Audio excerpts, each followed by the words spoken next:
Good morning, friends. Hope you're well. Hope your day is going well. Does your intent count? If you meant well, you wanted to do something good, but it turned out that it was negative. Does it count? Are you held responsible for what you did wrong anyways? Can you get credit for can you get credit as if you did something good because you meant well? How does this whole thing of what you wanted to do versus what you did? And I'll preface with telling you this principle, and that is when it comes to your intention, if you meant to do bad, let's say you wanted to go steal, and you had this whole plan, you're gonna go rob a bank, and you had a getaway car, and you had some type of a weapon, and you had everything was set. And as you pulled up to the bank, you realized that there were high security and something that you didn't anticipate, and you decided to scratch the plan. You're not going to rob the bank. Do you feel that such a person should be punished because they wanted to? Should they be punished because they wanted to rob the bank? Anyone? Please share on Facebook, thumbs up or comment or something. Let me give you a different scenario. You wanted to go save someone's life, and you heard that they needed your help. You dropped everything you were doing. You started to run. You came there. And by the time you got there, you realized that someone already did the job for you. Someone already helped this person. Your assistance is no longer needed. Should you get rewarded for wanting, for planning, for thinking that you're going to help that person? Okay, so two scenarios. You try to rob a bank, and the last second you change your mind, but you really had in mind to do it. You planned to do it. You didn't say you don't want to because it's wrong. You just saw that technically it's not going to work. The security is too high. It's too dangerous. You'll fail. Versus the other scenario where you wanted to do something really, really good. You planned it, you had in mind, you paid money or gave up time or resources, and you ran to do it, and then it wasn't needed anymore. Do you get punished for bad intentions? Do you get rewarded for good intentions if you didn't end up doing whatever you intended to, in the good or the bad? Any thoughts? Well, let me tell you. God is better with kindness than he is with discipline and punishment. Meaning, he does more good disproportionately than he does bad. When things need to be done, when punishment has to be administered, it's not going to be as strong and as in an abundance as when he's doing good. Reward is way greater than the punishment. I don't mean better, obviously it's better, but there's more of reward for something versus how much punishment he administers for something that's negative. And therefore, when you have an intention to do something good, our sages tell us, Hashem considers it as if you've actually done that good thing. Whether you did it or you didn't do it, it's irrelevant. Because you planned on it, you intended to do it. As far as you're concerned, and as far as whatever was up to you, you would have done it, but it wasn't needed anymore. Someone else did it. Whatever the situation was, you got stuck. Because you intended to do well, you're getting rewarded as if you've done it. Thoughts are like actions when it comes to the good. However, when it comes to bad, Hashem says, no, I am only going to punish for what you've done.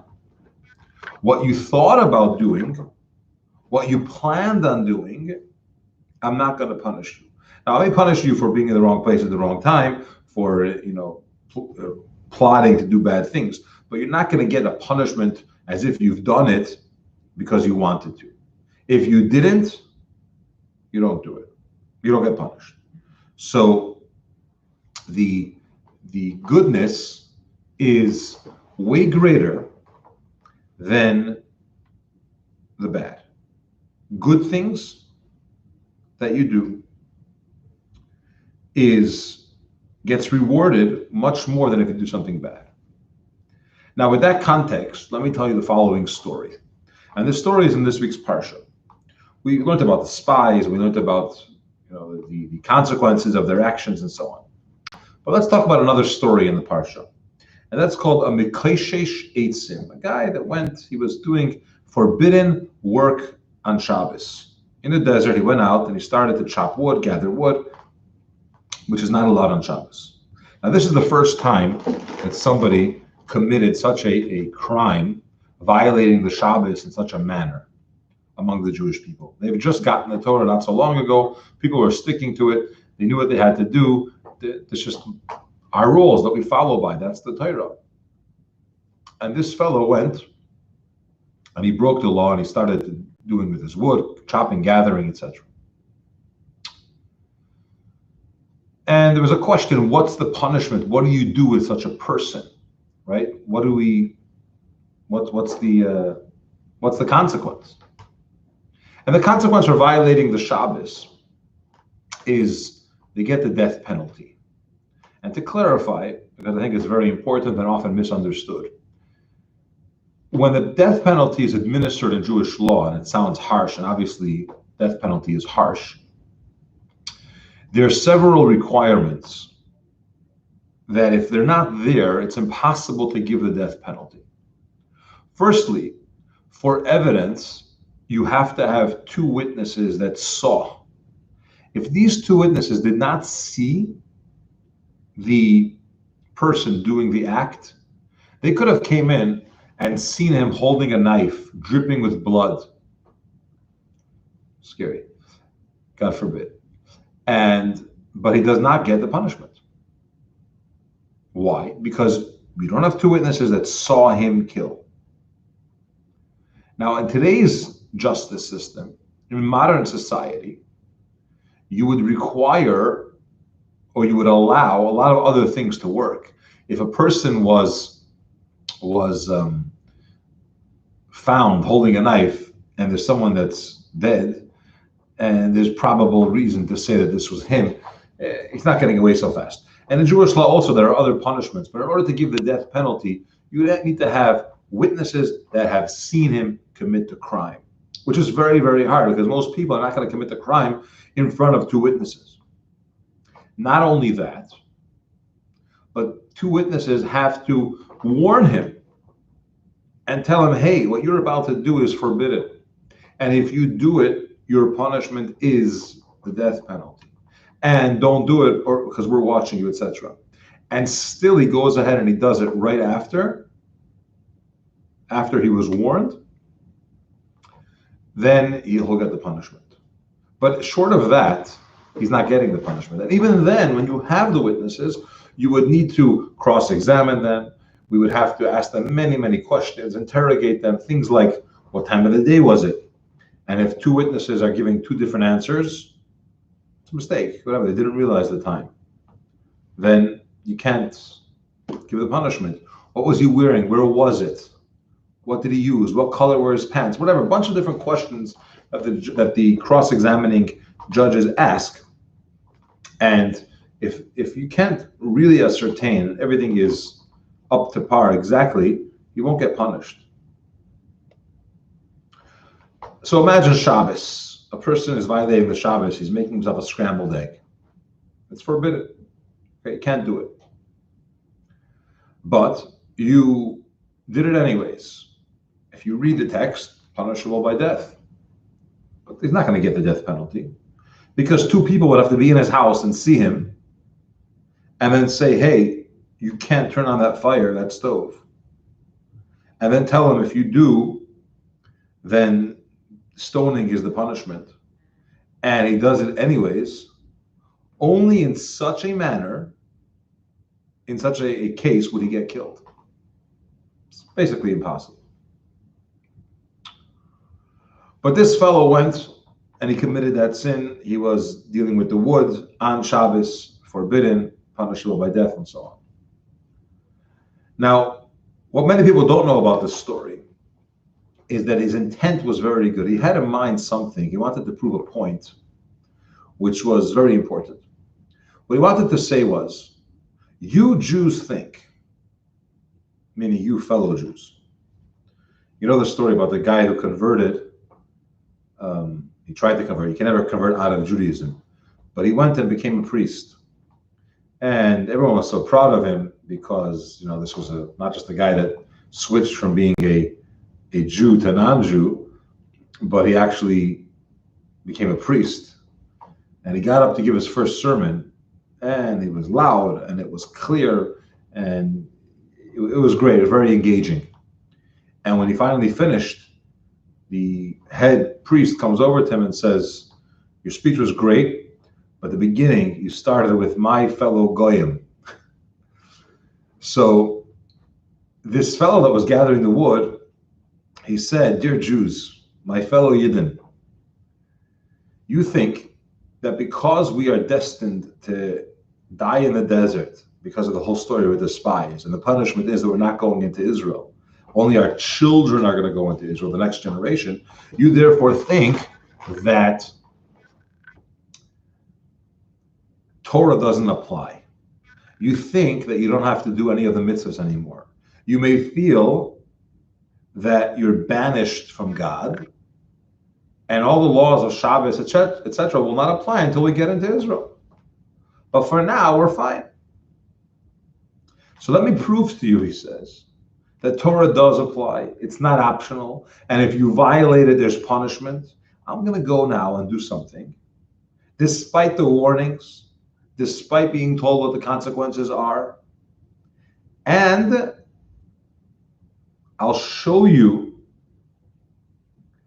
that Torah still applies, even if you're in the desert, even if we're not going into Israel, even if Hashem is disappointed, we still have to do the Torah. And he went and did it. And they warned him, and he did it anyways. Now, there's some halachic ramifications here that when it comes to Shabbos, you have to really want to accomplish what you're doing.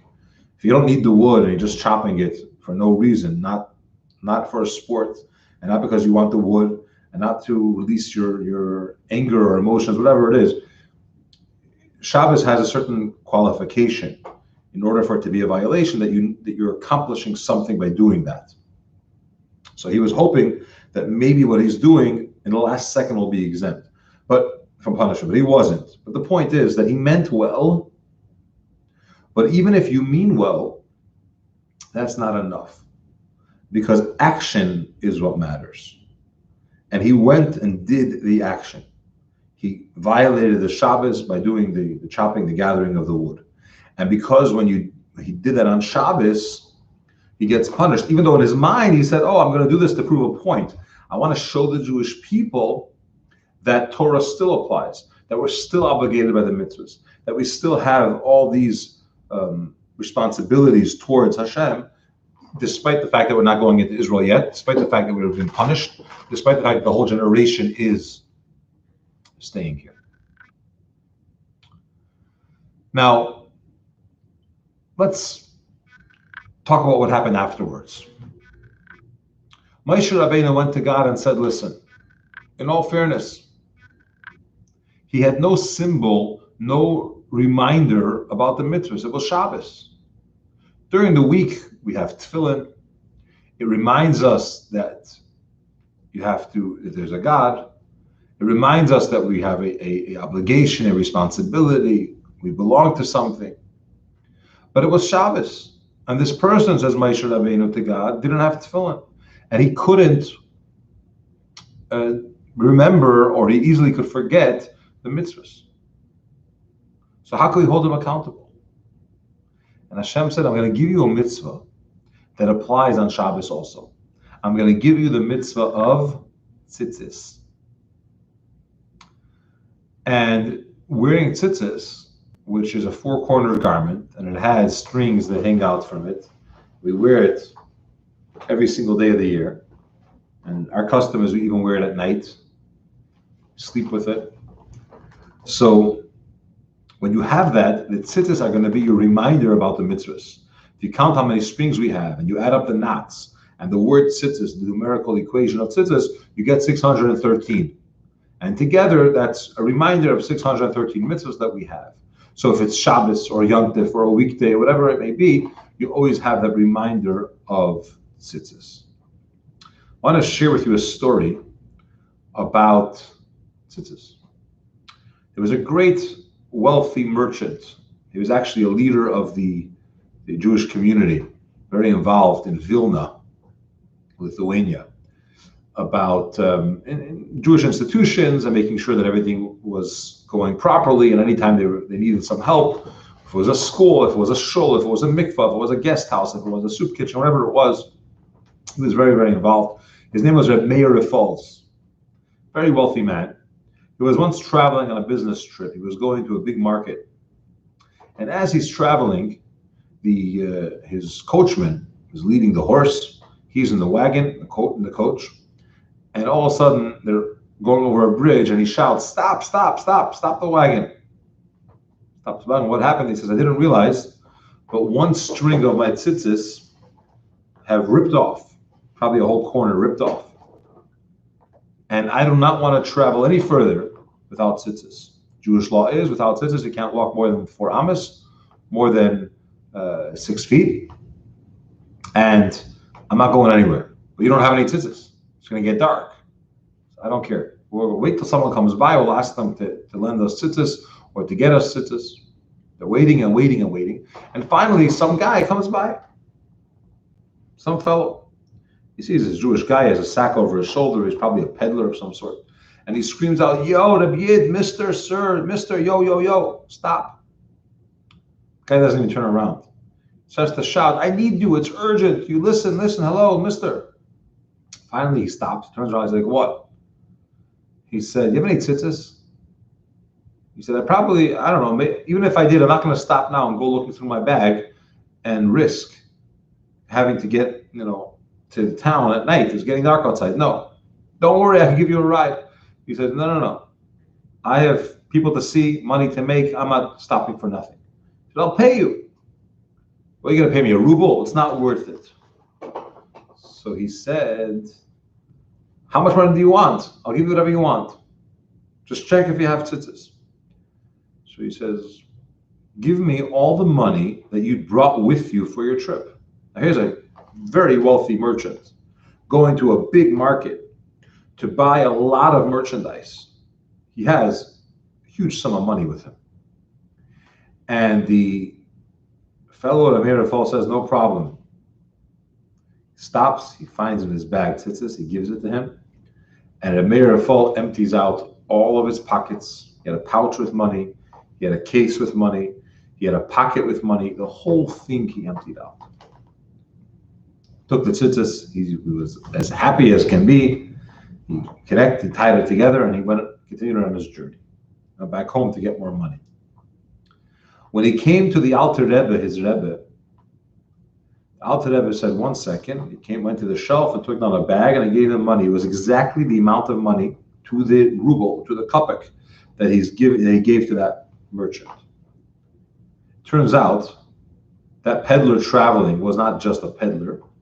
He was Eliyahu Hanavi, Elijah the prophet. And he came to test to see how dedicated was Reb Meir to fall to tzitzis. And he passed the test with flying colors, and he actually got the money back. But the point is that tzitzis are here to remind us about the mitzvahs. Remember, action is the most important. Intent, if you want to do something good, you get rewarded for wanting to do good. But it's not going to exempt you if you did something wrong and you meant well.